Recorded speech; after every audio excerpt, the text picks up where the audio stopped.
ఒకప్పుడు జిందగీ అంటే రోటీ కపడా మకాన్, కానీ ఇప్పుడు రోటీ కపడా రొమాన్స్.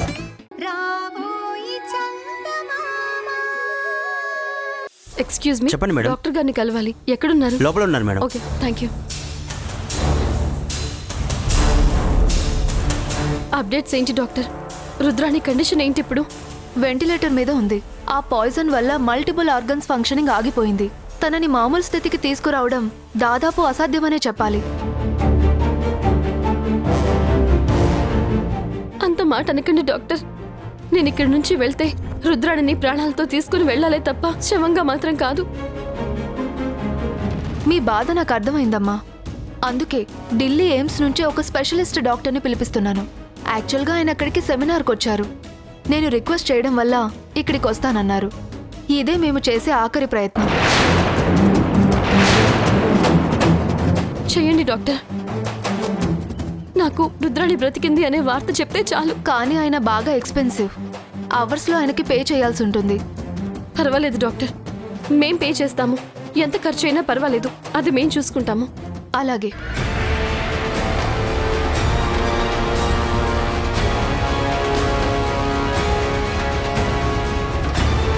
చంద్రిక, ఒకసారి మనం ఇంటికి వెళ్ళి ఫ్రెష్ అయ్యి వద్దాం రా. నేను రానండి. కావాలంటే మీరు వెళ్ళండి. రుద్రాణి కళ్ళు తెరిచి తనని చూశాకే నేను వస్తాను. ఒకవేళ తను అసలు కళ్ళే తెరవకపోతే? డాక్టర్ హోప్ లేదంటున్నారు కదా. ఒకవేళ ఆ పరిస్థితి వస్తే ఏం చేస్తావు? ఎందుకలా అపశకునంగా మాట్లాడతారు? ఎవరైనా పోయే ప్రాణాలని నిలబడాలని కోరుకుంటారు, కానీ ఇలా నెగిటివ్గా మాట్లాడతారా? అంటే ఆ రుద్రాణి ఇప్పుడు నీకు అంత పాజిటివ్ పర్సన్ అయిపోయిందా చంద్రిక? వచ్చినప్పటి నుంచి చూస్తున్నాను, నువ్వెందుకు అంత పర్సనల్గా తీసుకుంటున్నావు? అక్కడికి తనేదో నీకు చాలా పర్సనల్గా ఫ్రెండ్ అయినట్టు, నీ తోబుట్టు అయినట్టు అంత ఫీల్ అవుతున్నావేంటి?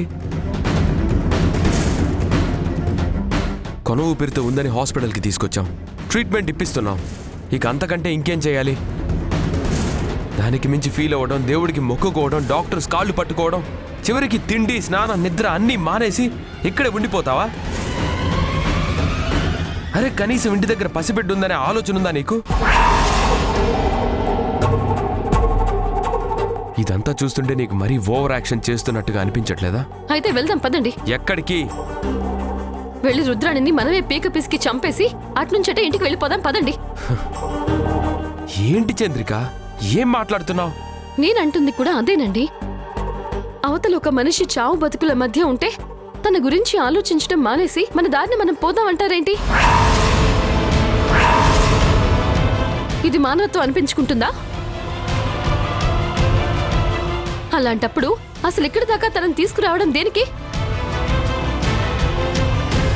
కొన ఊపిరి కదా అని శ్మశానానికి తీసుకుని పోతూ పీక నొక్కేస్తుంటే సరిపోయేది కదా. చంద్రిక, నా మీద కోపడ్డం కాదండి. మీరు మాట్లాడుతోంది ఎంతవరకు కరెక్టో మీరే ఆలోచించుకోండి. చూడు చంద్రిక, మేం రుద్రాణి చనిపోవాలని కోరుకోవటం లేదు. కానీ తన కోసం నువ్వు ఇంత కష్టపడ్డవేంటి? అది కన్నబిడ్డను కూడా వదిలేసి పిచ్చిదాన్లా ఇక్కడ కాపలా కాస్తున్నావు. తిండి తిప్పలు మానేసి నువ్వు చూడు ఎలా ఉన్నావు. ఇంటికి వెళ్ళి కాస్త ఫ్రెష్ అయ్యి రమ్మంటం కూడా తప్పంటే ఎలా? అత్తయ్య, ఇక్కడున్న పరిస్థితి వేరు. నిమిషం నిమిషం ఒక గండంలా ఉంది. అసలు ఎప్పుడు ఏం జరుగుతుందో, ఏం వార్త వినాల్సి వస్తుందో తెలియదు. కనీసం తనని చూసుకునే మనిషి కూడా లేకుండా మనం అలా వదిలేసి వెళ్తే మనల్ని ఎవరు మనుషులు అనుకుంటారత్తయ్యా? చంద్రిక, మంచితనానికి కూడా ఒక హద్దు ఉంటుంది. నువ్వు చూపించేది మానవత్వం కాదు, మూర్ఖత్వం. ఇక్కడ నేను అమ్మ ఉంటాం కదా. నువ్వు ఇంటికెళ్ళి రావడానికి ఏమైంది? మీరు మాట్లాడే మాటలు విన్నాక మిమ్మల్ని నమ్మి నేను వెళ్ళలేనండి.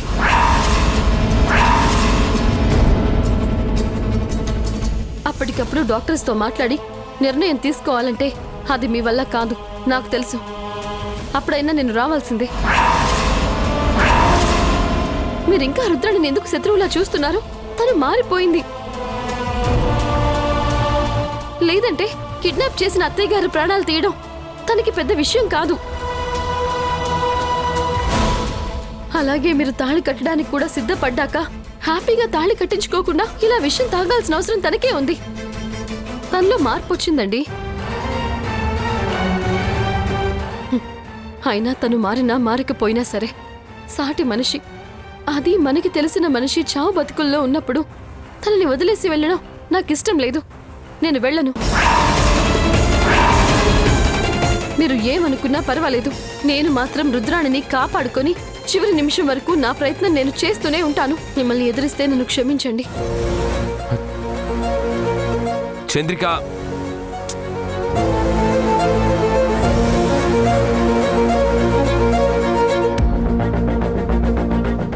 ఏంటమ్మా ఇది? చంద్రిక ఎందుకు ఇలా మాట్లాడుతుంది?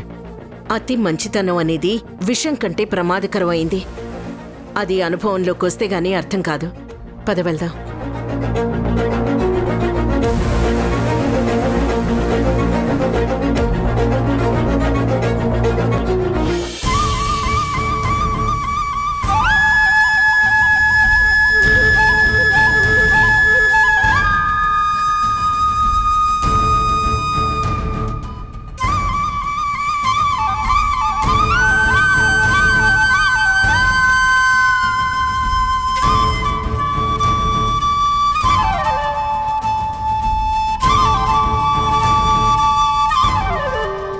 రుద్ర, ఒక్కసారి కళ్ళు తెరిచి చూడవే, నాతో మాట్లాడవే. నిన్ను కలిసి బోలెడన్ని కబుర్లు చెప్పాలని ఆశగా వచ్చాను. కానీ నువ్విలా కళ్ళు తెరవకుండా పడుకుంటే చూడలేకపోతున్నాను. నా కోసమైనా ఊపిరి తీసుకో. కళ్ళు తెరు రుద్ర.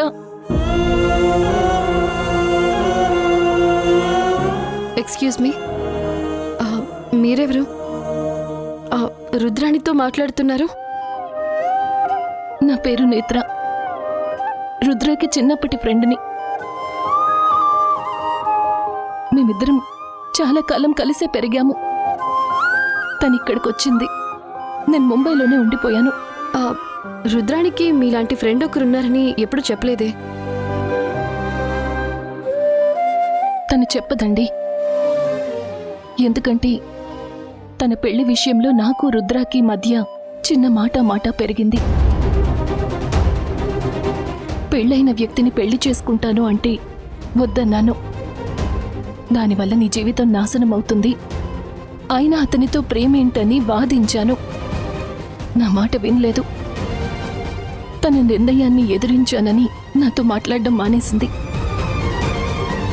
ఇప్పుడు ఆ వ్యక్తినే పెళ్లి చేసుకోబోతున్నానని నువ్వు రావాలని ఫోన్ చేసింది.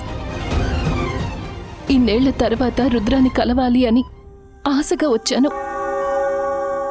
కానీ మీరా పెళ్ళొద్దని ఎంత చెప్పారో నేను కూడా అంతే చెప్పాను. నీకు మంచి భర్త దొరుకుతాడు, నా భర్తని వదిలేయి అంటే వినలేదు. చివరికి ఇక్కడి దాకా తెచ్చుకుంది. అంటే మీరు చంద్రికనా? అవును, నేనే. రుద్రాన్ని ప్రేమించింది నా భర్తనే.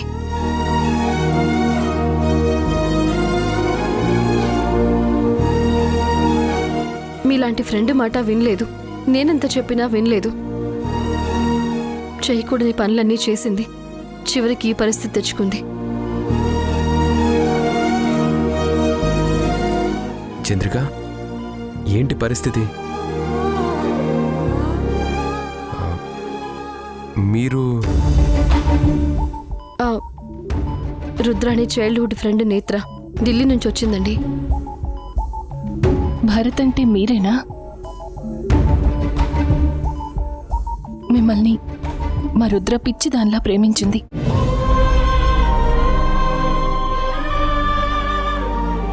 మీ వల్లే తన జీవితం ఇలా అయ్యిందని అనలేను, కానీ మీ మీద మనసు పారేసుకోవడం వల్లే తనకి పరిస్థితి వచ్చిందని మాత్రం చెప్పాలనుంది. నిజంగా మీరంటూ తన జీవితంలోకి రాకపోయుంటే రుద్ర లైఫ్ వేరుగా ఉండేది. ఈ పాటికి ఒక మంచి వ్యక్తిని పెళ్లి చేసుకుని పిల్లలతో మంచి లైఫ్ని చాలా బాగా లీడ్ చేసేది. తనని పెళ్లి చేసుకోమని మేము చాలాసార్లు చెప్పాం, కానీ మా మాట వినలేదు. తను బాధపడి మమ్మల్ని బాధ పెట్టింది. ఇలాగే ఇంత దూరం తీసుకొచ్చింది. ఇందులో మీ తప్పుందని నేను అనడం లేదండి. తప్పంతా ఇదిగో దీనిదే. అసలు మిమ్మల్ని చూడగానే మీ మీద మనసు పడటం తను చేసిన మొదటి తప్పు. మీకు పెళ్ళయి పాప కూడా ఉందని తెలిసి మీరే కావాలని కోరుకోవడం ఇంకో పెద్ద తప్పు. మనసు మార్చుకోమని ఎంత చెప్పినా వినలేదండి. చివరికి ఈ సిచ్యువేషన్కి వచ్చింది. అమ్మ, నాన్న, అన్నయ్య, వదిన అందర్నీ పోగొట్టుకుంది. పెద్ద పోలీస్ ఆఫీసర్ కావాలనేది తన అంబిషన్, అలాగే అయ్యింది. ఏ మగాణ్ణి తన దరిదాపుల్లోకి రానిచ్చేది కాదు. ఎవరిదాకో ఎందుకు, ఆ విక్రమ్ దీని చుట్టూ ఎలా తిరిగాడో మీకు తెలుసుగా. అలాంటి వాళ్ళు ఎంతమంది తన చుట్టూ తిరిగినా లెక్క చెయ్యలేదు. కానీ మీకు పడిపోయింది. మీరు చీకొట్టినా చీదరించుకున్నా మీ చుట్టూనే తిరిగింది. డైరెక్ట్గా మీరే తప్పు చేయలేదు. మీరెప్పుడూ జెంటిల్మెన్ లాగే ఉన్నారు. కానీ ఇండైరెక్ట్గా మాత్రం ఈ పరిస్థితికి మీరే కారణం.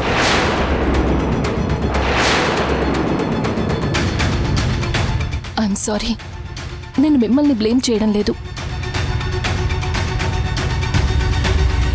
జస్ట్ తన సిచ్యువేషన్కి ఫీల్ అవుతున్నాను. మీరింకా మంచివారు కాబట్టి తనని కొన ఊపిరితోనైనా హాస్పిటల్కి తీసుకొచ్చారు. మీరెప్పుడు గొప్పవాళ్లేనండి. పాపం ఇదే పిచ్చిది.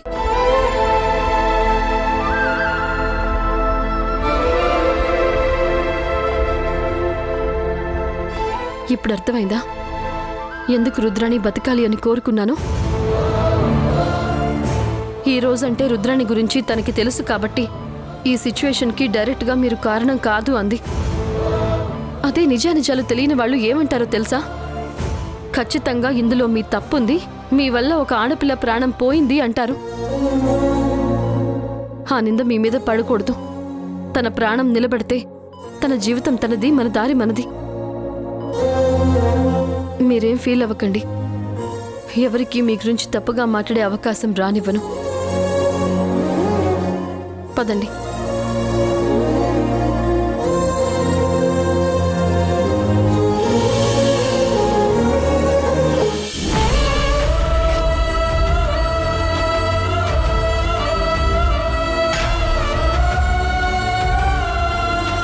విక్రమ్, ఇక్కడ కూర్చుని ఏం చేస్తున్నావురా? ఇకింటికి రావా? ఇక్కడే ఉండిపోతావా? అమ్మా, రుద్రాని ఏ ఇంకా చావలేదా? అమ్మా, లేకపోతే ఏంట్రా, ఇంత జరిగిన తర్వాత కూడా ఇంకా దాని గురించి ఆలోచిస్తున్నావా? సిగ్గులేదు? ముందింటికి వెళదాం పదా. నేను రాలేనమ్మా. రుద్రాణిని ఈ పరిస్థితిలో వదిలేసి నేను రాలేను. నీకేమైనా పిచ్చా వెర్రా? అవతలది చస్తుందో బతుకుతుందో తెలీదు. ఒకవేళ బతికినా నీ మొహం చూస్తుందనుకుంటున్నావా? తను నన్ను చూడాలి, నా కోసం బ్రతకాలి అని నేను కోరుకోవడం లేదు. తనని ప్రేమించినందుకు తన ప్రాణాలతో ఉంటే అదే చాలనుకుంటున్నాను. ఒరేయ్, అది విషం తాగడానికి ముందు దాన్ని ఎన్ని తిట్లు తిట్టానో మర్చిపోయావా? అసలు అలాంటి దాన్ని ప్రేమించినందుకు నిన్ను నువ్వే తిట్టుకున్నావు. ఆ రుద్రాణిని నువ్వే నరికి చంపుతానన్నావు, గుర్తుందా? అలాంటిది ఇప్పుడు అది నీ దృష్టిలో మంచిదైపోయిందా? నిజమేనమ్మా, రుద్రాణి గురించి నేను మాట్లాడింది నిజమే. కానీ అది తను విషం తాగకముందు, ఆ తర్వాత రుద్రాణిలో వచ్చిన మార్పు నేను చూశానమ్మా. ఏంట్రా దానిలో వచ్చిన మార్పు? దాని మాటలు ఇంకా నమ్ముతున్నావా నువ్వు? అమ్మా, చావు ముంగిట ఉండి ఎవరు అబద్ధాలు చెప్తారమ్మా? ఇన్ని రోజులు మనం చూసిన రుద్రాణి వేరు, ఇప్పుడు చూస్తున్న రుద్రాణి వేరు. ఆఖరిలో నేను చూసిన రుద్రాణి వేరమ్మా. తను మారింది. ఇంత దూరం వచ్చాక అది మారి ఏం ప్రయోజనం? ఎవరికి ఉపయోగం? దానికి వేరే గతి లేక దాని ఆటలు సాగవని తెలిసి అందరి ముందు తలెత్తుకోలేక విషం మింగింది. అలాంటి మనిషి ఉంటే ఎంత, పోతే ఎంత? అమ్మా, రుద్రాని గురించి ఇంకొక మాట మాట్లాడితే మాత్రం నేను ఊరుకునేది లేదు. తను చావుతో పోరాడుతుందమ్మా. చంద్రిక తన ప్రాణాలు కాపాడాలని ఎంత ప్రయత్నం చేస్తుందో తెలుసా? అంత అన్యాయం చేసినా తనే రుద్రాణిని క్షమించినప్పుడు ప్రేమించిన నేను తనని వదిలేసి వెళ్తే నేను మనిషిని కాలేను. ఇంకొకసారి నన్ను మాత్రం రుద్రాణిని వదిలేసి రమ్మని పిలవద్దు.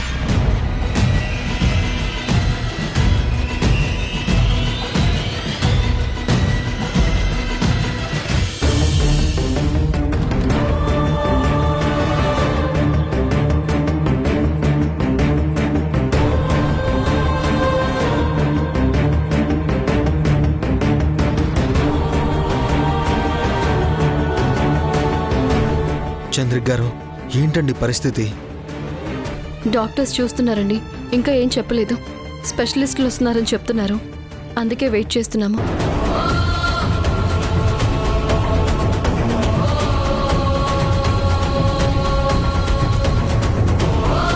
డాక్టర్, ఏమైంది? రుద్రానికి మెలకు వచ్చిందా? ఇక తనకి మెలకు వచ్చే అవకాశం లేనట్టే.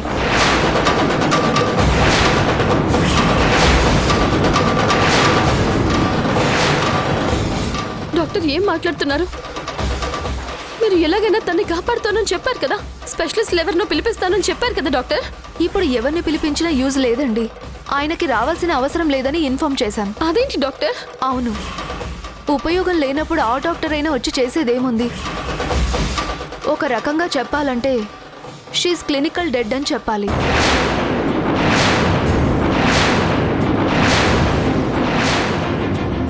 కేవలం వెంటిలేటర్స్ మీద నడిపిస్తున్నాం. తను బ్రతికే హోప్స్ 1% కూడా లేవు. మీరు ఆశలు పెట్టుకోకపోవడమే బెటర్. I'm sorry.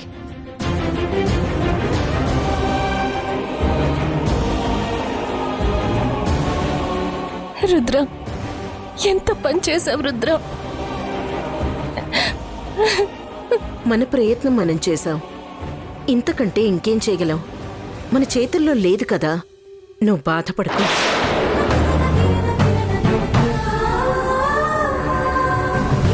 రుద్రాణిని చూడాలి. ఓకే, వెళ్ళండి. ఓకే.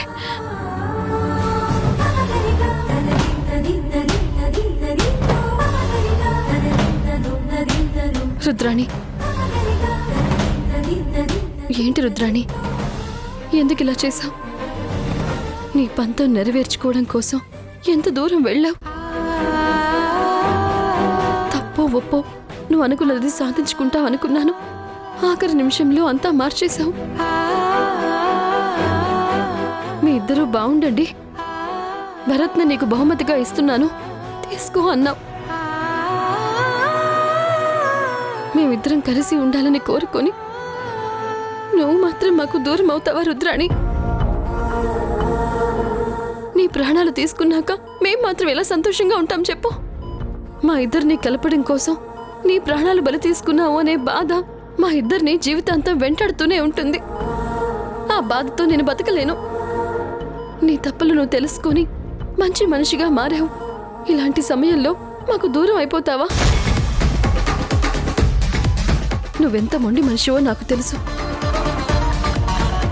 ఈ ప్రపంచంలో రాజు కంటే మొండివారే బలవంతులు అంటారు. నీ బలం నాకు తెలుసు రుద్రాణి. నువ్వు బతకాలి. నువ్వు నిజంగా భరత్ గారిని ప్రేమించుంటే నువ్వు బతకాలి.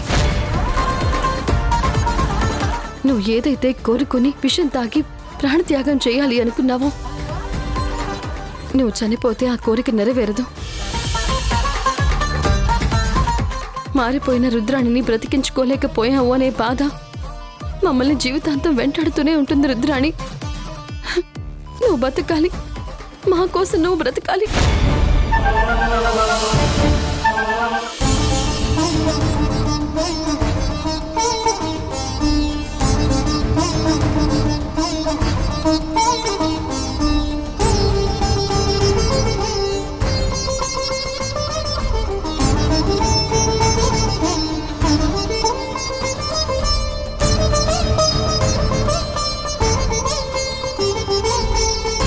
ఆ పని తొందరగా చేయండి. అలాగే డాక్టర్, నేను మాట్లాడి చెప్తాను. ఓకే.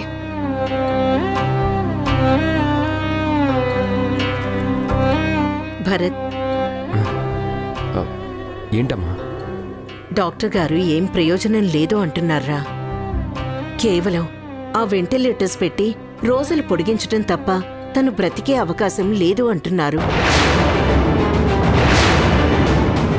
ఆ ప్రాణాలను ప్రశాంతంగా పోనివ్వకుండా మనం మరింత బాధ పెట్టడం తప్ప ఇంకేం చేయలేమంటున్నారు. మరి మనమేం చేయగలమమ్మా? నువ్వొకసారి చంద్రికతో మాట్లాడతావా? నేనేం మాట్లాడాలమ్మా?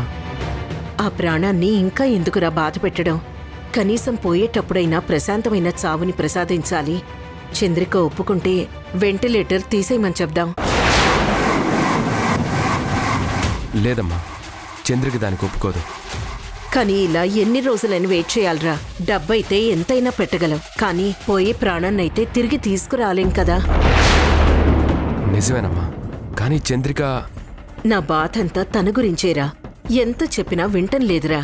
రాని ప్రాణం కోసం ఇలా రోజులకి రోజులు పడిగాపులు కాయటం అర్థం లేని పని. పసిబిడ్డను కూడా వదిలేసి ఇలా ఎదురుచూపులు చూడటమేంటి? ఎన్ని రోజులు ఇలా ఉంటాం చెప్పు? అసలు తనకి మనకి ఏంటి సంబంధం? అమ్మా, ఇప్పుడు మనం ఏం చెప్పినా చంద్రిక వినిపించుకోదు. మనమేదో కావాలని చేస్తున్నాం అనుకుంటుంది. మనం ఏ నిర్ణయం తీసుకున్నా చంద్రిక మనల్ని లైఫ్లో క్షమించదు. అది కాదురా. ఏమీ లేదమ్మా, ఎన్ని రోజులైనా వెయిట్ చేద్దాం. చంద్రిక మాటని కాదని మనం ఏమీ చేయలేం, చేయొద్దు కూడా.